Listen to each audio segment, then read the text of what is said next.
و به نستعین و هو المعین و صلی الله علی محمد و آله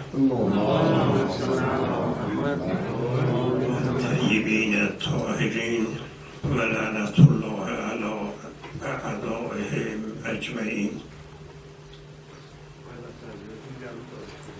بحثی در این است که قرآن اونی که مسلم است تدریجاً در 23 سال به پیغمبر نازل شده و آیات هم گواه این است و قرآناً فرقناه لتقرأه علی الناس علی مکث. قرآن صریحاً میگه که تدریجاً نازل شده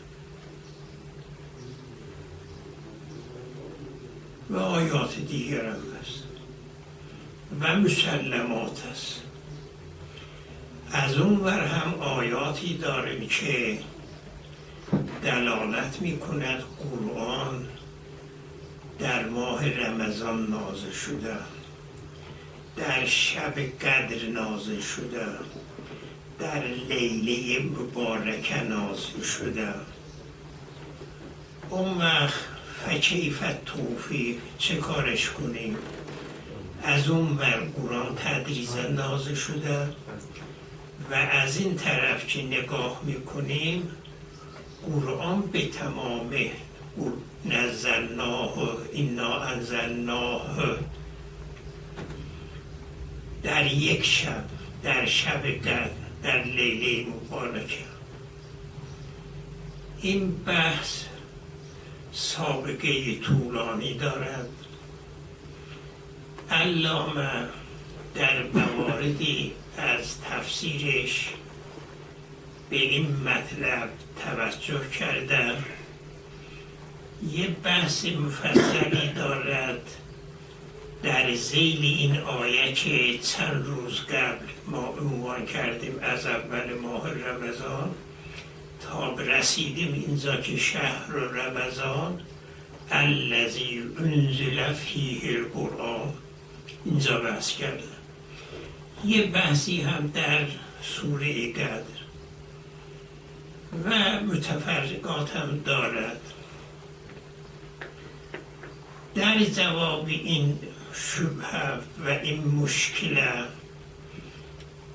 ما یه جواب مختصری داریم قبل از آنی که چون کلام علامه شاید 20 روز اینا طول بکشد، چون ایشون 7 تا دلیل آوردن و یک بحث دیگری دارد که انزال تنزیل، لذا در 8 مرحله و 8 طور ورود خروج داریم. لذا قبل از آنی که من کلام ایشون وارد بشوم، خلاف رویه ما که اول اطراف اقوال را نقل میکنیم، رد میکنیم، بعد مختار. حالا ما اینجا برای این که یه چیزی دست بیاریم، نوعا آقایان دیگه 2 روز دیگه نمیتونن و ما هم شاید نتونیم، این مختار خود را اول بیان میکنیم. اون این است که قرآن، آیا قرآن معناش این است که بین الدفتین، یا قرآن لازم نیست که معنا کنیم بین الدفتین را؟ قرآن را ما معنا میکنیم که ما نزل من الله تبارک و تعالی. اگر اینجور معنا کردیم یعنی القرآن جنس ما نزل. اگر این چنین معنا کردیم این مطلب خود به خود حل می شود. حالا اول باید ما اثبات کنیم که قرآن برای چه وضع شده. آیا قرآن بین الدفتین یا قرآن ما انزله هست یا هر دو است. این خودش یک مبناست. اگر این مبنا حل بشود اون وقت خودکار مسئله حل بشود. در این زمینه ما وقتی که بعضی کتب را نگاه میکنیم میبینیم که این قرآن به جنس استعمال شده. قرآن یعنی اونی که از خدا به پیغمبر نازل شده. اگر اینجور فرض کردیم یه آیه قرآنه، یه سوره قرآنه، 10 سوره قرآنه، بعض قرآن بالاخره قرآنه، تمام قرآن قرآنه. اگر این چنین فرض کردی این نتیجهش می شود که اینا انزلناه ولو 5 آیه نازل شده انزلناه فی لیلة القدر. این منافات با تدریجی بودن هیچ منافات ندارد. این است که لکن الحق آیا وضع شده بین الدفتین یا وضع شده ما نزل. لکن الحق بسا میگن که بین الدفتین الحق و خلافه لأن استعمال لفظ القرآن نظیر استعمال الماء. الماء یعنی چه؟ القرآن همون معنا را افاده میکنه. الماء یک قطره ما است، بحر ما است، کل ما فی الکون که آبی هست به او میگن ما. قرآن هم همین جوره. من الحمد الی سورت علف علق این قرآن، یه آیه هم قرآنه. اگر این را تحلیل کردید شما حق دارید بگید که از کجا. لکن الحق خلافه لأن استعمال لفظ القرآن نظیر استعمال الماء فی القلیل و الکثیر. علی الحقیقه لفظ استعمال نشده که بین الدفته. من نمیدونم، حالا بعضی ها تشکیل کردن، بعضی ها گفتن اصلا این معنا ندارد. قرآن وقتی که نازل شد بین الدفته نبود، یا آیه بود، 2 آیه بود، 1 سوره بود، 2 سوره بود. تا 23 سال قرآن به این معنا اصلا نبود. این هذا القرآن یهدی للتی هی اقوم یعنی چه؟ یعنی اونی که نازل شده تدریجیه، همه نیست. الحقیقه این مثل ما است. کما تشهد علیه اللغه بل صرح به بعض اصولهم و غیرهم. قال ابوالبقا فی کلیاته و فی تلویح. ابوالبقا یک کتاب لغوی دارد، یک کتاب خوبی هست. او اینجور میگه. ابوالبرکات نه شما ندیدید. و فی ببخشید ابوالبرکات هم هست. املاء ما من به الرحمن.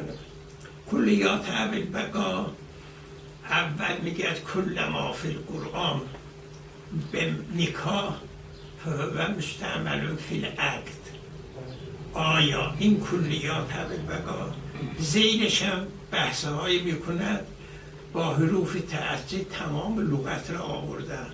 من حدود 70 سال پیش این را خریدم. کتاب بهترین کتاب است. و فی تلویح و یعنی قرآن فی العرف العام اسم لهذا المضمون. بله بازار بگرده میگم قرآن یعنی بین الدفعتین. و این در اصولیه وضع تارة للمضمون و تارة لما یعم الکل و البعض. بس هم میگم قرآن من الفاتحه الی آخر یا هر آیه سوره. فیکون القرآن حقیقتا فیهما به اعتبار وضع ماهید. این اصلا هر دو حقیقت هست. طوری نیست که یکی حقیقت یکی مجاز. بگیم به تمام وضع شده حقیقت اینا انزلناه بعض استعمال شده مجازا، نه حقیقت مجاز. اصلا هر دو مثل اشتراک ماننده. این اهل لغت. ولی صاحب المعالم، اینجا من از دو بزرگوار عبارتی نقل کردم، یکی مال صاحب معالمه، یکی سید مرتضی در دررشم. ایشون یه درری دارد، اون هم کتاب خوبی هست و من سابق خیلی بیشتر از اون استفاده کردم، چون ایشون در عین حال که فقیه اصولی هست ادیب فوق‌العاده است، مثل برادر شیرازی مرحوم. اونجا ایشون میگه که و ضمیر فی انا انزلناه لسوره لا للقرآن، یعنی اونی که نازل میکنه. و قد یطلق القرآن علی سوره و علی الآیه. پس انا انزلنا یعنی سوره علق را. فإن قیل یصدق کل علی کل سورة و آیة انها بعض القرآن. شما وقتی که میگید بله قرآن بده، یه صفحه بده، من قرآن خواستم، این قرآن نیست، بعض قرآنه. اگر اینجور گفتی جوابش اینه قلنا هذا انما یکون فی ما لا یشارک البعض الکل فی مفهوم الاسم. این مشارکت داره. قرآن جنس استعمال وضع شده، پس یک آیه هم قرآن یشارک، مقصود یشارک. بله فی ما لا یشارک البعض الکل، یعنی چی یشارک؟ مگر یشارک هم داریم؟ بله کالعشره فإنه اسم للمجموع الآحاد المخصوصه فلا یصدق علی البعض، چون مشارکت این جمعشه. به خلاف نحو الماء فإنه اسم للجسم البسيط البارد. ما یعنی جسم بسیط، اون که طبیعتا سرد. این ما یه قطره آب است، یه سطل آبه، یه دریا آبه، ما فلکون ماه. قرآن هم همینطوره. ما نزلم محمد صلی الله علیه وسلم، ما نزله یه آیه یه سوره تمام، فرق نمی کنه. فیقال هذا الماء هذا البحر ماء فیراد منه مفهوم الکلی، یعنی ما رب جنس باردون. و یقال انه بعض الماء، یعنی چه؟ و یراد منه مجموع الماء. این یک قطره بعض الماء، یعنی در عالم مایی که هست اینم یه جز است از اون. پس ایشون میگد والقرآن من هذا القبیل. قرآن هم همینطوره. یه وقت میگی یه سفر رو برداشته میگید هذا بعض القرآن، درسته، یعنی از مضمون دفته. یه وقت میگی این قرآنه، یعنی حقیقت ما نزله است. ما نزله همش لازم نیست که ما نزل من البدو الی الختم باشد. و القرآن من هذا القبیل فیصدق علی السوره انها قرآن و بعض من القرآن. هم میشود گفت این سوره قرآنه، هم به اعتبار اینکه قرآنه دیگه از آسمان آمده. میشود گفت بعض قرآنه، یعنی بعض ما بین الدفتین. بعد یه ترقی میکند الا انا نقول ان القرآن قد وضع به حسب الاشتراک لمجموع شخصی وضعا آخر. اصلا قرآن مانزوله است، به اجزا صدق میکنه. اما اینی که بین دفتین قرآن این وضع دومه. و خیلی غریبه، چون قرآن اونی که از آسمان نازل شده پیغمبر تدریجی بود. هر آیه قرآنه. نزل فیه القرآن نزل فیه القرآن این هذا القرآن، این اونی که از آسمان برای از عالم بالا آمده پیغمبر اونو میگه. اما بین دفعتین یه وضع دیگره. این فیصح به هذا اعتبار ان یقال از سوره بعض القرآن وضع شده بین دفعتین عرفن. اگر گفتی سوره بعضه اب نداره. این مال بر صاحب معالمه در اول معالم بر صفحه 37 بله این رو آورده، چاپ اخیر چاپ کرده. پیش از ایشون هم سید مرتضی گفته، لذا حق مطلب را بگیم که شاید ایشون گفته.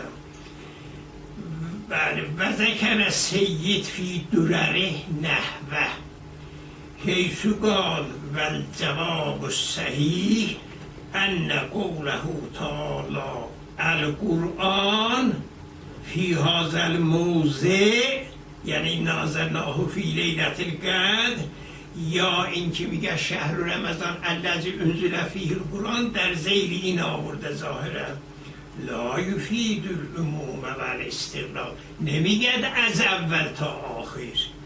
و اینما یفید الجنس من غیر معنی الاستقلال، یعنی حقیقت قرآن. آیه هم اون حقیقت هم مثل آب دیگه. پس وقتی که ما ملاحظه میکنیم استعمالات بله لفظ قرآن این چنین نیست که بین دفعت باشد. بعد و یؤید ما تایید آوردیم بله و یؤید هذا المعنی الاستعمالات القرآنیه و العرف و استعمالات الائمه، هم در روایات هم در قرآن. وقتی میگه یه آیه میگن قرآنه. اگر شما یه صفحه کار قرآن را پیدا کرده زمین برمیداره میبوسه میگید این قرآنه. این طبع حقیقت اینه، عرف اینه. استعمالات آیات میگه که هر روز قرآن بخوان صبح. روایات کثیره داره. یعنی چه؟ یعنی همه قرآن را. ائمه هم همینطوره و در قرآن هم این چنین استعمال شده. حالا و اذا قرئ القرآن فاستمعوا له، این آیه معناش چیه؟ و اذا قرئ القرآن یعنی همش همون جنسی را میگه.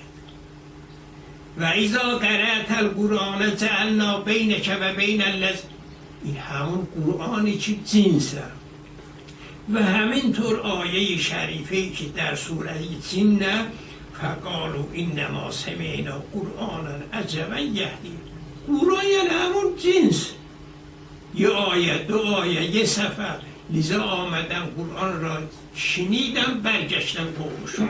این قرآن به معنای جنس و ما نزل من السماء است. این یشمل آیتا و سورتا بله نصف قرآن تمام قرآن. پس اگر این چنین آمدیم و این چنین معنا کردیم مسئله خودش خودکار حل می شود. دیگه احتیاج ندارد که ما بگیم که بله قرآن یه حقیقتی دارد یا قرآن به آسمان اول چندم نازل شده، کما اینکه از قدما مثل صدوق دیگر یا افراد دیگری که شاید در موترش بحث کنیم. نه، قرآن یعنی از یه آیش هم قرآنه. اگر ما این چنین گفتیم مسئله این که یه جا میگد قرآن تدریجا نازل شده، یه جا میگد که در عرض 23 سال، این منافات ندارد. همین حقیقت قرآن در 27 رجب برای نبی اکرم نازل شده، هیچ مشکلی ندارد. این مختار ماست. این در 27 رجب تعدادی از آیات نازل شد. این مسلمه در میان شیعه است. اما این که انا انزلناه فی لیلة، این قرینه داره. این قرینهش این است که اگر تعداد چند تا 5 تا 10 تا یا 3 سوره بود، این نمیگه انا انزلناه فی لیلة القدر. 4 تا آیه را در لیلة قرآن یعنی چه؟ قرآن قرآن یعنی چه؟ مخالف هم قبول قرآن یعنی چه؟ قرآن یعنی چه؟ جنسه فرمایش تو متینه. قرآن یعنی چه؟ یعنی اونی که از آسمان به پیغمبر میرسد او 27 رجب نازل شد. یعنی حقیقت قرآن. اون حقیقت قرآن چیه؟ آیه تبا او را میرسیم. اصلا حقیقت قرآن مگر چی است که نازل بشد هدن للناس باشد؟ حقیقت قرآن هدن نیست، این الفاظه. اگر حرف علامه را هم قبول کنیم، اون هدن للناس و بینات من الهدی و الفرقان، او عرض کردم من مطلب خودم را جلس تا حال این مطلب را من صریحا ندیدم کسی بگوید، ولی بهترین معناست در جمعی بین آیاتی که از یه طرف بگیم قرآن شب در نازل شده، از اون ور بگیم که در 27 در 23 سال این قرآن حقیقت قرآن مادامی که پیغمبر از کوه را آمد قولوا لا اله الا الله، از قرآن خبری نبود. قرآن رسید به دستش، یه آیه هم قرآن 5 آیه رسیده، این مشکلی ندارد. این روز چهارشنبه است، ما چهارشنبه های بله روایتی میخوانیم، این را اجازه بدید. اتباع الهوا و طول الامل و اما اتباع الهوا فیصد عن الحق. عرض می شود این من اجمالا یه اشاره بکنم. ما در خارج وقتی که هوا میشنویم چه به ذهن ما میاد؟ این اخوف ما اخاف علیکم اسنان اتباع الهوا و طول الامل. خیال میکنیم اتباع الهوا یعنی عیاشی فلان فلان فلان، ولی این یه حقیقت دیگر دارد، یه معنای دیگر دارد. انسان هر کاری که میکند یه وقت ارادهش فقط یه چیزه و این شیء قول حقیقت است، طلب حقیقت است. در شرع مقدس اسلام چرا این کار را میکنیم؟ چرا نماز میخونیم؟ چرا روزه میگیریم؟ چرا ترک میکنیم؟ اینجا اگر علت فقط خدا باشد اصلا یه چیز قاطی نشود، این خیلی ارزش دارد. اما یه وقت این است که نه، به قول آقایان یه ملاحظات هم. حالا این کار را آیا مصلحت هم؟ اون مصلحت اندیشی ولو این که حرام و عیاشی و فلان فلان نباشد، این هوا وقتی که داخل این قصد شد این را از راه عوضی میبرد. در قرآن مواردی دارد که بله دارد، مثلا خداوند متعال دستور میداد پیغمبر تا بحثش میکند میاد اینجا که فَإِن لَمْ يَسْتَجِیبُوا فَاعْلَمْ إِنَّمَا یتبعون اهواءهم. یعنی چه؟ یعنی اینی که شما میگید خدا یک چیزی نه قبول ندارن، چرا قبول ندارن؟ میگه پدران ما عبادت کردن اصنام را، اون هوای نفس، این هوای نفس فیضلونه. در تمام موارد شما این را اگر فرض کنید، مثلا روایت میگن من اخلص لله 40 صباحا فیجری الله الحکمت من قلبه الی لسانه. یعنی این را خوب دقت کنید. یه وقت این است که انسان 1 ساعت 2 ساعت 10 ساعت نماز میخوند، اما دقت نمی کند این کارها را چرا میکند. ای بسا عادت کردن. حضرت میفرماید نگاه نکنید طول سجده، طول رکوع، فانه شیء اعتاده، عادت کرده بود. اما اگر کسی حرام را ترک کرده فقط برای خدا، واجبات را عمل کرده فقط برای خدا، امر به معروف را انجام داده فقط برای خدا، این نتیجهش می شود که دل انسان فرمان میدهد چطور صحبت دیگه در مجالس گه صحبت نمیخندد. این با رفقا وقتی که نشست دیگه به اونجا نوبه نمیرسد، دل تکان میدهد که این حرف بزن. فعریض از این حرفها کنار برو. این فرق نمی کند. در تمام موارد نقل می کنند بزرگی در حکم بیع میخواد اجتهاد کند. حالا بسا نسبت میدم به صاحب جواهر، من خودم ندیدم. میدونید که تا زمان علامه بیع را میگفتن که اگر نجس افتاد نجس میشود، که تنزیحات نزح بیع مشهوره، یکی 30 در یکی 40 در پاک میکنه. از علامه به بعد این حکم تغییر یافته، چون ماده دارد ماده نجس نمیشود. یا آقای حکم بیری را میخواد استنباط بکنه، میبیند هر چی میخواد روایت را، آیه را، اخبار را، احکام را، علما مطالبش نگاه کند، میبیند که تو خونه چاه هست، دلش میخواد اون چاه را پاک کنه، چون نجس باشه خیلی مشکل. نقل میکنن آقا دستور میداد برید این چاه را پر کنید، بذارید بدون هوا. هوا میگم مقصود این است که هوا به این قدر ظریفه. یه وقت خیال نکنیم هوای نفس دارد برای شراب، برای قمار، برای ریبا، برای نه،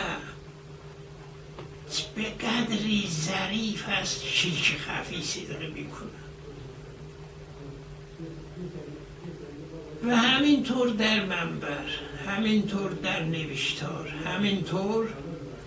لذا ما وقتی که در جامعه کذای زندگی میکنیم کم پیدا میکنیم افرادی که همچو روحیه داشته باشد، هوای نفس نداشته باشد.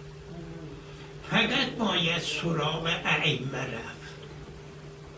اونجا که علی علیه السلام سینه عمر را، عمر ابن عبدود نشسته،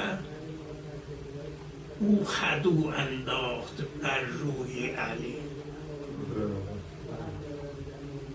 علی در اون موقع پاشو دور زد، سوال شد چرا این کار کردی؟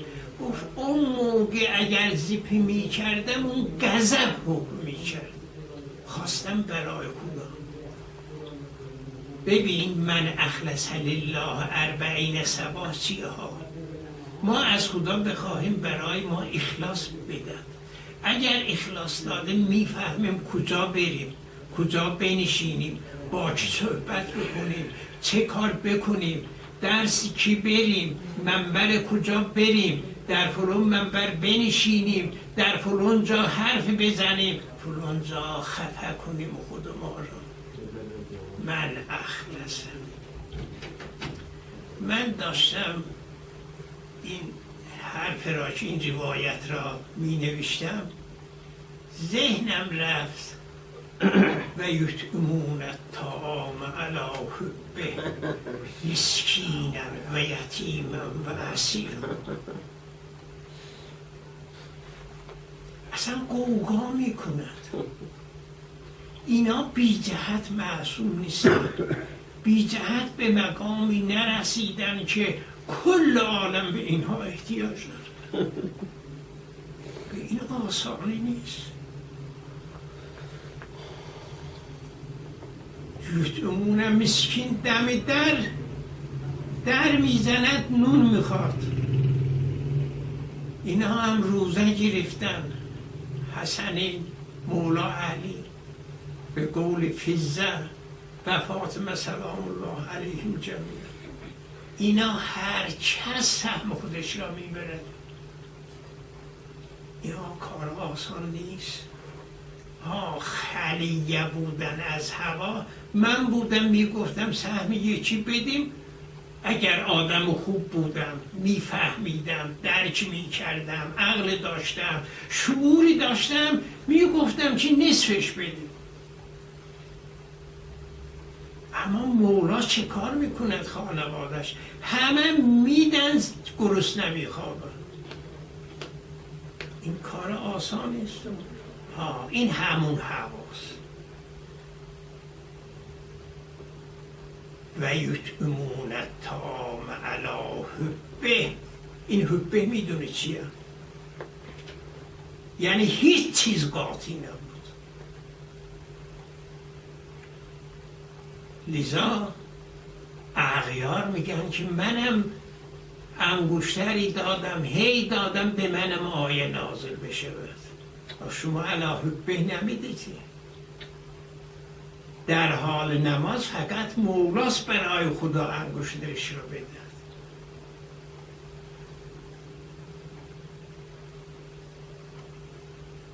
این است که این لفظ را از من رفقا بسامیان مسافری طلبه جدیدی میگم به ما یه نصیحتی بگون.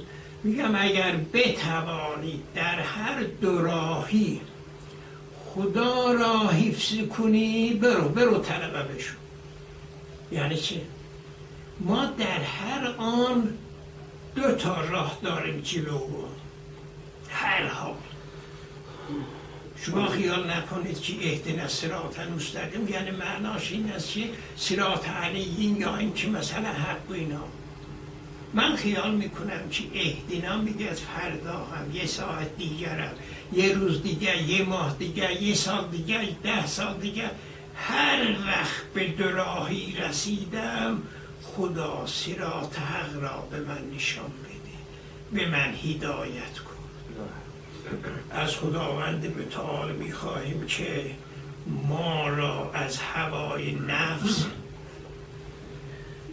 جدا کند، ما را گرفتار هوای نفس نکند. السلام علیکم.